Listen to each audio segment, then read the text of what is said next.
What if the man who forced you into marriage wasn't the villain, but the only one who ever truly saw you? Stay with us to the end, because this story might just change the way you see love. And if you enjoy these emotional journeys, don't forget to like this video and subscribe to our channel for more. Let's begin. The scent of cedarwood hung heavy in the air, curling through the dim corridors of Blackridge Manor like a whispered warning. Somewhere deep in the heart of this castle on the hill, beneath chandeliers that glittered with cold indifference, I stood. 24 years old, draped in white satin that felt more like shackles than silk. The grand hall stretched out before me, lined with strangers who barely glanced my way. They weren't here for me. They were here for him. Damien Cross. The man who had built an empire so vast it cast shadows over every deal in New England. The man who, tonight, would take me as his wife not out of love, not even out of desire, but out of convenience. A transaction sealed by my father's ruin. I clutched the bouquet tighter, the stems digging into my palms as I dared to lift my gaze to where he stood. Damien Cross, 38, tall, striking in his charcoal suit, and colder than the Vermont winter that pressed against the manor's stone walls. His jaw was set like chiseled granite, his dark hair brushed back without a single strand out of place. He didn't look at me, not once. His focus remained on the priest, his expression unreadable, like a man closing a deal rather than vowing a life. I swallowed hard, my throat dry as the ceremony began. The words floated around me, distant and hollow. To have and to hold. Hold what? A stranger's hand? A future that wasn't mine? I glanced toward the guests, polished faces, glassy smiles, all of them pretending not to notice how stiffly I stood, how Damien kept his distance. When the priest finally asked the question, the air seemed to still. Do you, Damien Cross, take Isabel Moore to be your lawfully wedded wife? The silence was deafening.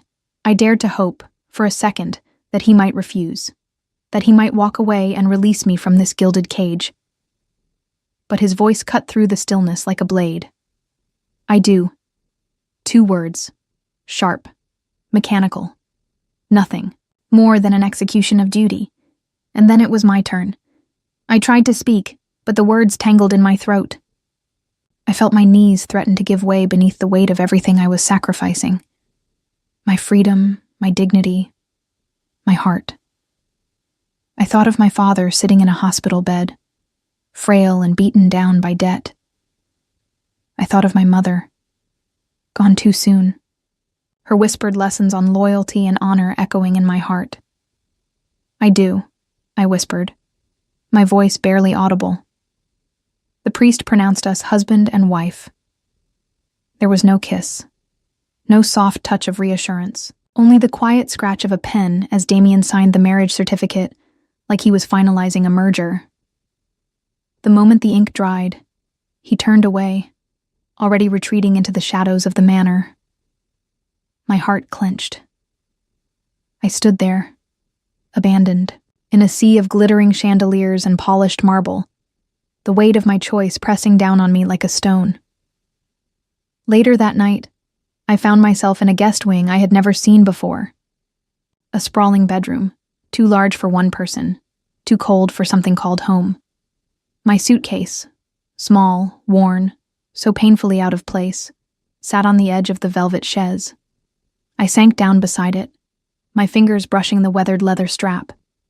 Something shifted inside, a loose flap, slightly torn. I slipped my hand inside, expecting nothing, but feeling the corner of something soft and worn. A letter. The paper trembled in my hand as I unfolded it. The handwriting, small and delicate, hit me like a whisper from the grave. If you ever find something worth forgiving, hold on to it. My mother's voice seemed to fill the room, wrapping around me like the lavender-scented shawl she used to wear when she sang to me in our tiny kitchen back home. I pressed the letter to my chest, choking back the tears I'd fought all day. Was this marriage something worth forgiving? Could I ever see past the coldness, the transaction? The fact that I had been bought like a commodity? I stood, walking, to the window that overlooked the darkened gardens below. The balcony loomed just beyond, bathed in pale moonlight. I could almost hear the wind calling me outside, to stand on that edge and feel something, anything, that reminded me I was still alive, but I couldn't move, not yet. Instead, I leaned my forehead against the glass, clutching the letter, letting the ache in my chest spill out in silent tears. Somewhere, deep inside, I knew this was only the beginning of a war I wasn't ready to fight. A war between duty and desire, between what I owed and what I longed for. And standing on the other side of that battlefield was Damien Cross, the man who had just become my husband. I closed my eyes, whispering the words again, as if they might anchor me through the storm ahead. If you ever find something worth forgiving, I didn't know yet if I had. But I wasn't ready to let go. Not yet. I awoke the next morning in a bed that felt far too grand for a woman who hadn't slept a single moment. The silk sheets tangled around my legs, but no warmth lingered in them. The space beside me was untouched, empty, like the vows we'd exchanged the night before. Damien Cross hadn't come to claim his bride. A part of me should have felt relief. But what I felt instead was a gnawing hollowness, like standing at the edge of a cliff, unsure if I wanted to fall. Or if I already had, I rose quietly, wrapping my shawl around my shoulders, the one my mother had knitted in the final months of her life, when her hands shook so badly she'd dropped stitches. I never fixed those stitches. Somehow, their imperfections felt more real than anything else I owned. After washing and dressing, I wandered through the manor's silent hallways, my footsteps muffled by thick rugs. No one acknowledged me. I wasn't sure if they even knew who I was, or if they cared. The staff moved like shadows, avoiding eye contact as though I carried some invisible mark of shame. I didn't know where I was going until I found myself standing outside the garage, my heart pounding in my chest. The car was waiting. I had called ahead. I didn't belong in this cold mansion. Not when my father was lying in a sterile room in a small-town care center an hour away, alone and likely wondering if I had survived the night. The drive was silent, save for the hum of tires on wet pavement. I stared out the window, tracing the outlines of trees blurred by fog. When we arrived, I stepped out quickly, my breath catching at the familiar sight of the brick building where my father had been living since his health collapsed along with his company. Room 206. I knew the path by heart. When I stepped inside, my heart sank. He looked smaller than I remembered, frail against the white sheets, his skin pale and thin. His eyes fluttered open at the sound of the door, and when he saw me, he tried to sit up, grimacing with the effort. "Belle." His voice cracked like dry leaves beneath my feet. "You shouldn't be here today." I crossed the room quickly, sitting beside him, taking his cool, veined hand in mine. Where else would I be? His eyes glistened with something I couldn't name. Was it guilt? Relief? Both, maybe. "You're a married woman now," he whispered, his throat tight. "You have a new life." I swallowed the lump in my throat. "Do I?" He winced, closing his eyes as if my words struck deeper than they should have. I looked around the room, the peeling wallpaper, the weak hum of the heater, the small bouquet of wildflowers I had left on the windowsill days ago, now wilting. "How are you paying for this place, Dad?" I asked softly, brushing my thumb over his knuckles. "I know the company is gone, and I know the debt didn't just disappear." His lips parted as if to answer, but something in his face shifted. Hesitation, fear. He turned his head away. "You shouldn't worry about that," but I did worry. I always had. I pressed again, leaning in. "Tell me the truth."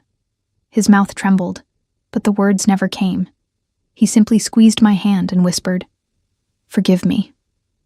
I didn't understand what he meant. Not yet. Later that afternoon, I returned to Blackridge, clutching my mother's shawl tighter as I climbed the marble stairs toward the east wing. I had seen no sign of Damien all day. Perhaps he had left the manor. Or perhaps he was still here, hiding behind walls I couldn't yet breach. As I reached the landing, I heard muted voices. My name. I froze, pressing myself against the wall just out of sight. The payments have been made on time every month, a woman's voice said, clipped and professional. The care facility confirmed receipt again this morning. And the floral shop. Damien's voice, deep, low, and unmistakably his. My breath hitched. Yes, sir. The taxes and outstanding lease have all been covered. Good. A pause. Make sure she doesn't know. Yes, Mr. Cross. My knees nearly gave out. It was him. It had been him all along. He had been paying for my father's care. For my flower shop. Before the wedding. Before I ever agreed to wear his ring. Why? I stumbled back down the stairs, my pulse racing. I didn't stop until I reached the small reading room tucked near the back of the manor, the one no one ever seemed to use. I collapsed onto the leather armchair by the window, pressing my hand over my racing heart. He had let me believe I was nothing but a transaction, a burden. Yet behind closed doors, he had been quietly protecting the very things I loved most. I stared out the window, down at the balcony below. The same balcony where I'd stood the night before, clutching my mother's letter, wondering if anything in this marriage was worth forgiving. My fingers trembled as I reached into my pocket, unfolding the worn paper again. If you ever find something worth forgiving, hold on to it. Was this it? Was this the beginning of something more? I didn't have answers yet. But for the first time since I walked down that aisle, I wanted to know. I avoided him for days after that overheard conversation. I told myself I was being cautious, that I needed time to understand his motives. But the truth was far simpler. I was afraid. Afraid that if I confronted him, I might find myself unraveling faster than I was ready for. The walls of Blackridge grew heavier by the day. Marble floors and high-arched ceilings couldn't hide how empty the place felt. I wandered through silent halls, breathing in the faint scent of cedar that seemed to cling to everything in this house, including me. And yet, I noticed things I hadn't before. The fresh flowers in every room, wildflowers, like the ones I used to pick with my mother in the meadow behind our house. The untouched tea set, placed on the reading table in the morning, Earl Grey with honey, the same way I used to make it for myself at the shop. He was watching me, quietly, from a distance. And still, I ran from every encounter. Until that night, it started like all the others. A dinner neither of us truly touched, followed by the soft clink of Damien's glass as he dismissed the staff with a nod.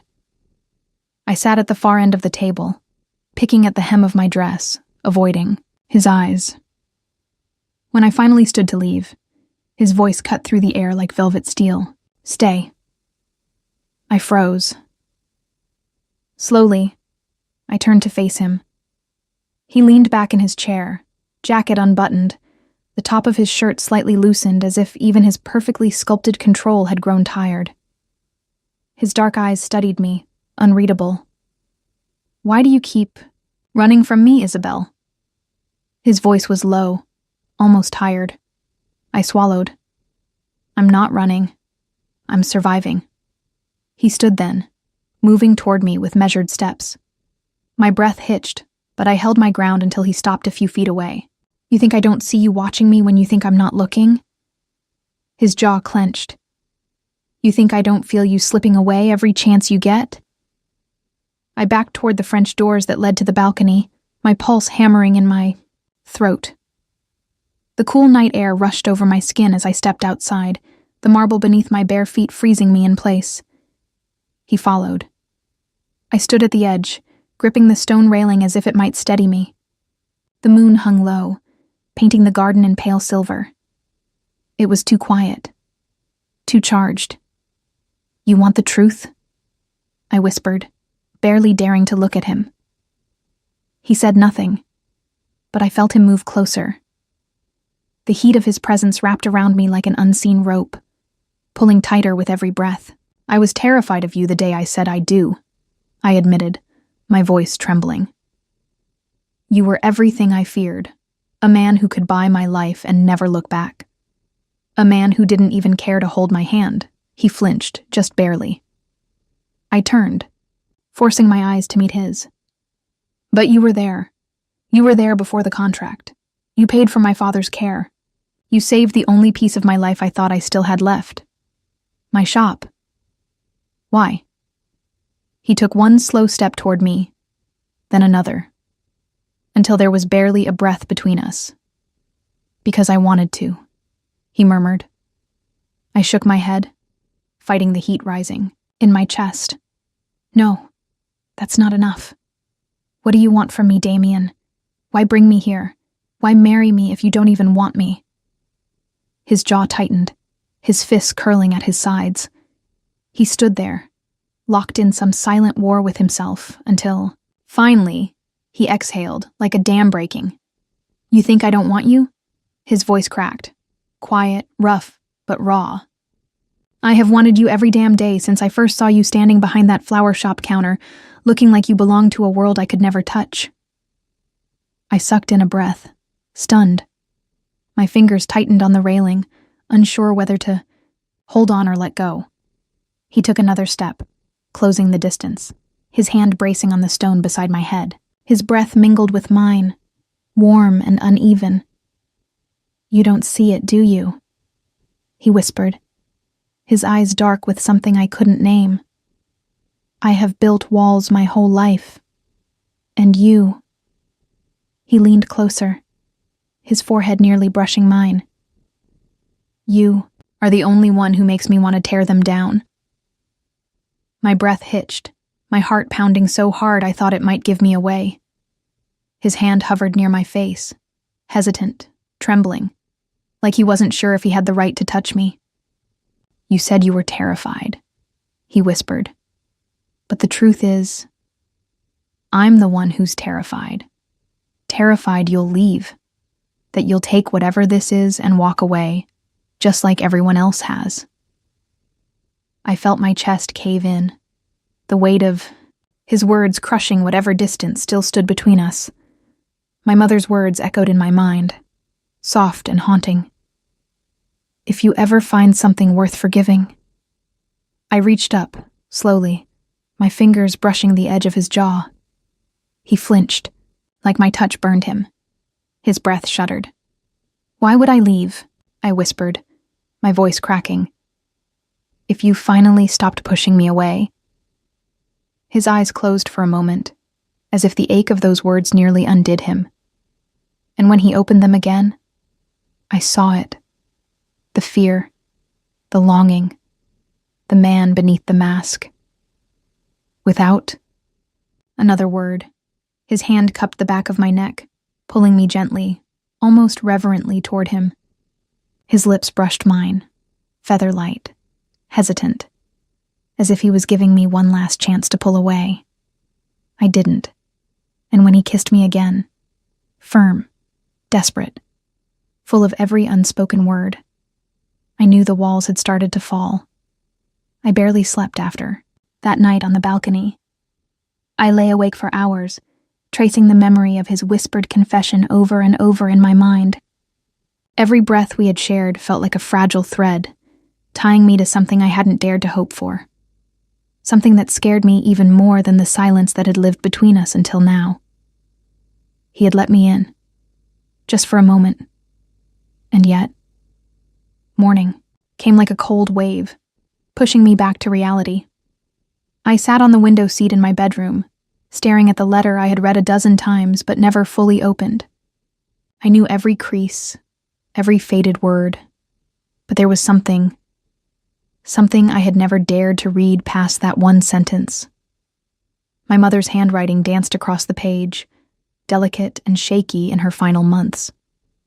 My throat tightened as I forced myself to read the rest. Forgiveness, my darling, is heavier than anger. I carried it for years, unsure if I had the right. But I hope one day you'll find the strength I never had. I was there the night your father signed the papers that ruined the Cross family. I begged him not to. I knew it was wrong, but I stood by and watched him take everything from them, thinking we'd finally have peace. Instead, it broke us. It broke him. If you ever face that family again, I pray you'll choose better than I did. My breath caught in my throat. The words blurred as tears welled in my eyes. It was true. Everything Damien had lost, everything he had carried on his shoulders, had started with my family. With my father. I pressed the letter to my chest, curling into myself as guilt churned through me like a storm. How could I stay? How could I pretend this marriage was anything more than another cruel chain, binding him to the people who had already stolen so much from him? I had to tell him. The sun was dipping low by the time I gathered the courage to face him again. The manor felt heavier than usual, every step echoing louder than it should have as I made my way toward his study. The door was slightly ajar. He stood by the window, one hand in his pocket, the other holding a glass of whiskey. His shoulders looked heavier tonight, as if the weight of his empire was finally pressing too hard. I took a deep breath and knocked gently. He turned, surprise flickering across his face when he saw me standing there. "Isabel," he said softly, as if tasting my name like a question. I stepped inside, closing the door behind me. My hands trembled as I held out the letter. I need you to read this." He set the glass down, approaching me slowly. His brow furrowed as he took the worn paper from my hands. I watched him read, every muscle in my body wound tight with dread. His jaw tensed, his knuckles whitened as he gripped the letter. When he finally spoke, his voice was rough, like gravel dragging across stone. "You knew?" I shook my head quickly, tears stinging my eyes. "I swear I didn't. Not until now. My mother. She hid it from me. She hid it from all of us." His chest rose and fell heavily as he turned away, running a hand through his hair. "All this time, I thought your family just walked away, untouched by what they did to mine." I felt like I couldn't breathe. I reached for him, but my hand stopped midair. "I didn't know, Damien. But you deserve better than this. You deserve more than a marriage built on debt and guilt." He turned, eyes blazing. "Is that what you think this is now? Just another debt to be paid?" I bit my lip, swallowing down the sob threatening to break loose. "Isn't it?" He closed the distance between us in 2 steps, his hands gripping my arms, not hard enough to hurt, but firm enough that I couldn't turn away. "You think I would have let you into my home, into my life, if I didn't want you there?" His voice cracked. "I could have walked away, Isabel. I could have let your father rot in that hospital bed. I could have watched your shop close without lifting a finger. But I didn't. Because you felt obligated." "No!" His voice broke, raw and desperate. "Because I couldn't stand the thought of you suffering for his mistakes. Because somewhere along the way, this stopped being about revenge and started being about you." My breath hitched. My knees threatened to buckle beneath the weight of his words. But I knew what I had to do. "I can't stay," I whispered, even though my heart screamed otherwise. "Not like this. Not knowing I'm just another ghost of your past haunting you." He flinched as if I had struck him. "I'm letting you go," I whispered again, even though every word felt like it tore me in two. "It's the only way to set us both free." He released me like I had burned him, stepping back, his face crumbling in a way I had never seen before. He didn't beg. He didn't argue. He just nodded, his voice hollow. "I won't stop you." And that was somehow the cruelest thing of all. Turned, walking toward the door on legs that barely held me up. My hand trembled on the handle. I forced myself to look back one last time. He stood there, holding my mother's letter in his hands like it weighed more than the empire he had built. And I left him in that silent, empty house. I left him, even though every step felt like it might be my last breath, because I loved him enough to let him go. I wish I could say leaving felt like freedom, but it didn't. It felt like tearing out my own heart and leaving it behind on the marble floors of Black Ridge Manor. The town I returned to wasn't the same as the one I had left. Or maybe it was me who had changed. My little flower shop sat quietly on the corner of Main Street, its windows dusty, the closed sign still hanging on the door. The once vibrant place where I used to fill vases with sunflowers and wild daisies now looked like a memory long forgotten. I stood in front of it for a long time, clutching my coat tighter around me as the cold Vermont air bit at my skin. A part of me wanted to unlock the door, to step inside and lose myself in the comfort of routine. But I didn't have the strength. Not yet.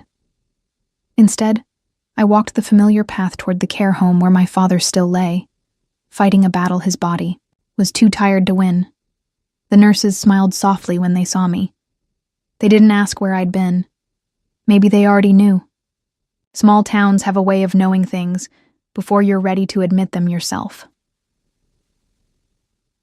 Room 206. I pushed the door open slowly. He looked worse than the last time I'd seen him. His skin was pale, almost translucent under the flickering fluorescent light. His breathing was shallow, each rise and fall of his chest a quiet battle. He turned his head toward me, his lips curling into the smallest of smiles. "Belle." I rushed to his side, sinking onto the chair beside the bed. I took his frail hand in mine, pressing it to my cheek. "I'm here, Dad," I whispered. His eyes shimmered with something I couldn't quite name. Regret. Relief. Maybe both. "I heard you left him," he rasped, barely more than a breath. I nodded, tears already burning in my throat. "You shouldn't have had to marry him. To pay for my mistakes." I closed my eyes, letting the words settle like lead in my chest. "It wasn't just your mistake, Dad. We all carried it." He coughed softly, squeezing my hand with what little strength he had left. "Your mother." She tried to stop me. I should have listened. The words hung heavy between us, like smoke in a closed room. "I found her letter," I whispered. "I know the truth now." His hand trembled in mine. "I'm sorry, Belle. More than you'll ever know." I leaned in, pressing my forehead to his. "I forgive you, Dad. I already have." A single tear slipped from the corner of his eye. "Don't let this break you." I held him until the nurse came to check his vitals, until visiting hours ended, until the weight of the past felt just a little less heavy on my shoulders. I spent the next week tending to the shop. I cleaned the windows, arranged the shelves, and filled the air with the scent of lavender and rosemary, my mother's favorites. And every morning, without fail, a new bouquet of wildflowers arrived on the doorstep. No note, no signature. But I knew they were from him. One morning, I found a small envelope tucked beneath the bouquet. My heart pounded as I unfolded the paper, expecting some grand declaration, some plea for me to come back. But there were only 4 words. "The shop is yours." I sank to the floor right there on the front steps, clutching the note to my chest as tears spilled down my cheeks. He had let me go. But even in letting me go, he had given me back the one thing I thought I'd lost. Myself. Days blurred into weeks. The shop slowly came back to life. Each new customer a reminder that I could still build something of my own, even from the ashes. But the ache in my chest never fully left. Not when I stood behind the counter, running my fingers over the petals of fresh daisies. Not when I locked up at night, staring out into the empty street, wishing for just one more glimpse of him. Not when I sat by my father's bedside, watching the man who had once been my hero slowly slip away. The night my father passed, I held his hand until his last breath. I whispered all the things I never had the courage to say before. That I forgave him, that I loved him, that I would carry our family's honor forward, in my own way. And when I walked out of that room for the last time, I knew what I had to do. I stood once again on the threshold of Blackridge Manor, my heart pounding like a drum in my chest. I had come to return his ring, and, if I was honest with myself, to return something far heavier, the piece of my heart I had left behind. I didn't know what waited for me on the other side of those doors, but I knew this much. I wasn't running anymore. It had taken me days to find the strength to return to Blackridge Manor. Days filled with empty spaces and 2 quiet mornings. Days of wildflowers showing up at my doorstep, reminding me of everything I had tried and failed to leave behind. And now, standing in front of that heavy oak door again, I felt the familiar weight in my chest return. I hadn't told anyone. I was coming. I hadn't dared to let myself believe there was anything left to say, but I carried his ring in my coat pocket, clutched so tightly that the delicate metal had nearly left marks in my skin. I took a steadying breath and knocked. No one answered. Part of me considered leaving the ring on the doorstep and walking away, for good. But something in me couldn't do it. Not like that. So I pushed the door open, stepping inside. The manor felt different, like the breath had been pulled from it. No staff, no clinking glasses or quiet footsteps down the hall. The air felt stale, still, like it hadn't been disturbed in days. Had he left? I moved through the empty halls, my footsteps echoing louder than they should have. I found myself drawn toward the balcony, the place where so much had changed between us just nights ago. But when I reached the doors, they were closed. The garden beyond lay quiet under the heavy clouds of an oncoming storm. I swallowed back the ache rising in my throat. Turning back toward the front door, my steps faltered as I passed the study. The door stood slightly ajar, and inside, I saw the faintest flicker of light from the desk lamp. I pushed the door open slowly. He was there. Damien stood by the window, his back to me, shoulders hunched in a way I had never seen before. He looked tired, uncertain, as if the weight he carried had finally pressed him to the breaking point. I didn't speak. Not yet.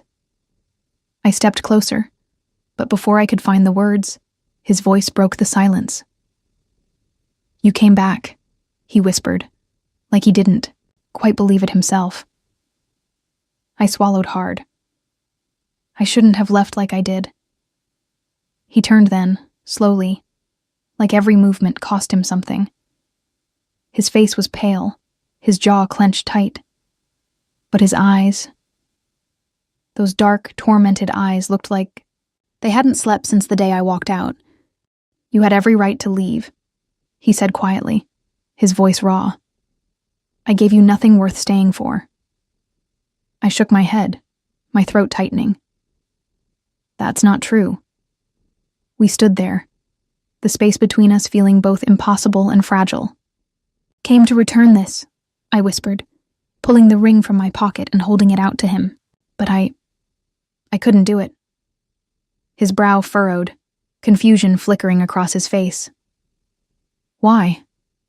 I blinked back, the tears threatening to fall. "Because every morning since I left, you sent wildflowers to my shop. You saved it, Damien. You gave me back the only part of my life I thought was truly mine." He let out a shaky breath, raking a hand through his hair. "I didn't do it to buy you back." "I know," I whispered. "And that's what scares me the most." He took a step closer, then another, until he stood just inches away. His voice dropped to a broken whisper. "I've never known how to love someone without ruining them." I reached for him, my hand trembling as I touched his chest, right over the heart I knew he had tried to lock away. "You didn't ruin me," I whispered. "You saved me, even when I didn't want you to." His breath caught, his eyes darkening, with something I couldn't quite name. Fear, hope, both. But I wasn't done. "There's something else you saved, Damien," I said softly, "something you didn't even know you were holding on to." He stared at me, searching my face as if the answer might already be written there. "My family's honor," I whispered. "You could have destroyed us. You could have exposed everything. My father did. But you didn't. You let me walk away with my head held high. You gave me a second chance I didn't deserve." He closed his eyes, a pained breath escaping his lips. "I couldn't hurt you. Not even when I wanted to." I swallowed, hard, my heart pounding in my chest. "Why?" I asked softly. He opened his eyes, stepping even closer, his hand brushing against mine with a hesitation that nearly undid me. "Because I love you, Isabel," he whispered, his voice breaking.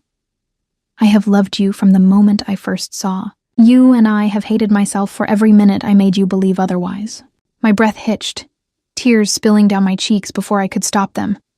I reached up, cupping his face in my hands, forcing him to look at me. Really, look at me. "I never stopped loving you," I whispered, my voice trembling. "I never even knew I had started, until you let me go." His arms wrapped around me then, pulling me into him like he might fall apart if he let me go again. I buried my face in his chest, clutching him like I had been drowning, and he was the only thing keeping me afloat. We stood there for what felt like forever, holding on to something fragile and real, something we had both been too afraid to claim before. And when he finally pulled back, pressing his forehead to mine, I knew I had never truly left him. We had only just begun to find our way home. The next day dawned gray and restless. Heavy clouds pressed against the Vermont sky, as if the weather itself held its breath. I spent the morning in the small reading room I had claimed as my own, my fingers absently tracing the rim of my teacup while the fire crackled softly in the hearth. Damien hadn't said much after last night. He hadn't needed to. Sometimes silence speaks louder than words, and the way he had held me, like I was something fragile but worth holding on to, had filled every unspoken space between us. And yet, neither of us had said what needed to be said. That this couldn't go on the way it had begun, that this marriage had to be more than debts and obligations if either of us was going to survive it. I set the cup down and stood, pacing toward the tall windows overlooking the gardens below. And then I saw it. Damien, standing alone on the balcony, the place where everything had begun to shift. My heart ached at the sight of him, so still, so distant, as if the weight of the world had finally worn him thin. I don't know what gave me the courage, but I walked out the door, down the hall, each step heavier than the last until I reached the glass doors that separated me from him. I paused, my hand trembling on the handle. And then, I pushed it open. The wind caught my breath as I stepped out, the crisp air curling around me like invisible threads pulling me toward him. He didn't turn, didn't move. I swallowed hard, my voice barely a whisper. I didn't come to return, the ring this time. His shoulders tensed, but he still didn't turn. I took another step, and another, until I stood just behind him, close enough to reach out, but still afraid to touch. "I came to ask you something," I said softly, my voice shaking. Something I should have asked long ago. Finally, he turned. His face, so guarded for so long, looked utterly wrecked. His jaw clenched, his eyes rimmed with shadows that spoke of sleepless nights. But when he met my gaze, there was something else too. Something raw, fragile. "Ask me," he whispered, as if the words hurt to speak. I took a shaky breath, my heart pounding so hard I thought it might break through my ribs. "Do you want me here? Because you need to fix what my family broke?" I asked, voice cracking. "Or do you want me here because you can't imagine your life without me?" The wind stilled, the silence stretching between us like a thread on the verge of snapping. And then, he fell to his knees. Right there, on the cold stone balcony. My breath hitched, tears burning in my throat as I watched the most powerful man I had ever known crumble in front of me. His hands clenched into fists on his thighs, his head bowing, like the weight of the truth had finally knocked him down. "I don't want to fix the past anymore," he whispered, his voice shaking. "I want to build something new. With you." Tears spilled down my cheeks as I sank to my knees in front of him, reaching for his face with trembling hands. He cupped my hands with his, leaning into my touch like a man starved for something he'd thought he could never have. "I need you, Isabel," he breathed, his voice breaking completely. "Not because of guilt, not because of debts, because I love you. God help me. I love you." My heart shattered and healed all at once. I leaned in, pressing my forehead to his, our breaths mingling in the space between us. "I never wanted to leave you," I whispered through my tears. "I just didn't know how to stay without losing myself." He pulled me into his arms, holding me so tightly I could feel every shuddering breath he took. "Then stay as you are," he whispered, "as my wife, my partner, my home." The words wrapped around me like the warmest embrace, filling every hollow space in my heart. I nodded, my tears soaking into the fabric of his shirt. "I'm here. I'm not going anywhere." He pulled back just enough to look into my eyes, his thumbs brushing away the tears on my cheeks. "Marry me again," he whispered, a soft smile breaking across his lips for the first time. "Not for contracts, not for debts. For us." I laughed through my tears, nodding again as my heart swelled with something I hadn't dared to feel before. Peace. "Yes," I breathed. 1,000 times yes. And there, on the same balcony where our walls had first begun to crumble, we sealed a vow that was finally ours alone to keep. A year later, Vermont wore its autumn coat again. Golden leaves blanketed the hills, and the air carried that crisp, woodsy scent that reminded me of home, of childhood, of simpler days before life had tangled itself into knots. I wasn't sure I could ever loosen. But here I stood now, barefoot in the soft grass of Blackridge, Manor's garden, my heart beating slower, steadier, fuller than it ever had. Today wasn't like the first wedding. There were no chandeliers, no cold stares from people who didn't know our names. No suffocating vows whispered for the sake of appearances. It was just us. A small gathering of those who had stayed. My childhood friend Maggie standing quietly with James, Damien's oldest and most trusted confidant. Marcus, standing to his side, and us, standing under the low-hanging branches of a sugar maple tree, where the last golden leaves clung stubbornly to their stems. My dress wasn't silk or satin, or stitched by some designer's hands. It was cotton, simple, soft, flowing like the breeze that swayed through the trees. I had chosen it myself, just like I had chosen this moment, this life, this man. Damien stood before me, wearing nothing more than a dark gray suit, his tie slightly loosened the way I loved, his eyes softer than I had ever imagined they could be. The man who once stood so distant on the cold marble floor now looked at me as if I was the only thing holding him steady in this world. The officiant didn't speak. From a script, he only smiled and nodded when Damien reached for my hands, lacing his fingers through mine with a touch so gentle it brought tears to my eyes. "I don't have vows written on paper," Damien began, his voice quiet, rough with emotion. "I've spent most of my life building things I could control, fortresses, empires, walls too high for anyone to climb. He paused, his thumb brushing along my knuckles.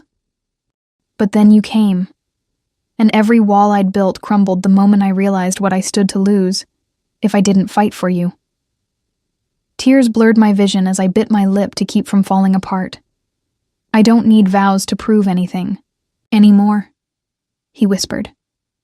Because every day I wake up next to you, every moment you stand beside me, you already give me the only thing I ever wanted. Home. I let out a quiet sob, pressing my hand to my mouth, and everyone around us seemed to vanish into the rustling leaves and golden light. It was my turn. I took a breath, clutching his hands tighter. You once told me you were afraid I would leave you, I whispered, my voice trembling. But the truth is, I was more afraid of staying, if I didn't know how to love you without losing myself. I paused, letting the weight of those words settle. But you never asked me to lose myself, I continued. You gave me back my freedom, my family's honor, my place in this world. And somehow, in loving you, I found myself again. I leaned closer, our foreheads nearly touching. So today I choose you, not because I have to, but because I want to, with every breath I have left. Tears shimmered in Damien's eyes as the officiant nodded softly. I now pronounce you. But Damien didn't wait. He leaned in, cupping my face, and kissed me before another word could be spoken. His lips were warm, steady, tasting of promises I already knew he'd keep. The guests laughed softly, their applause mingling with the rustling leaves as the wind carried us forward into a life we had chosen together. Later that evening, as the sun dipped low beyond the hills, I stood in the kitchen of the manor, our home now, not as a guest, not as a prisoner of a contract, but as his wife, his partner, his family. I stood barefoot on the cool stone floor, the smell of fresh coffee filling the air as I reached for 2 mugs on the shelf. I turned to find Damien leaning against the doorway, watching me like I was something fragile and fierce all at once. He smiled. Soft. Real. Easy. I handed him his cup, brushing my fingers lightly over his as he took it. His eyes never left mine. You ever think, I whispered, leaning into his chest, that we had to fall apart first, just to find our way back? He set the cup down, wrapping his arms around me, pulling me close until I could feel the steady rhythm of his heart against mine. I think, he murmured against my hair, we had to lose everything, to realize we already had everything we needed. I closed my eyes, breathing him in, letting the warmth of our little kitchen wrap around us like a second skin. And when he whispered again, his voice low and certain, I knew there was nothing left to fear. You are my everything. Mine. Forever. And in that moment, with the scent of coffee in the air and the weight of his love wrapped around me, I knew I had finally found home. Thank you for being part of this heartfelt journey. If this story touched something deep within you, don't forget to hit the like button and subscribe to our channel. We can't wait to share more stories that warm the heart and inspire the soul. See you in the next one.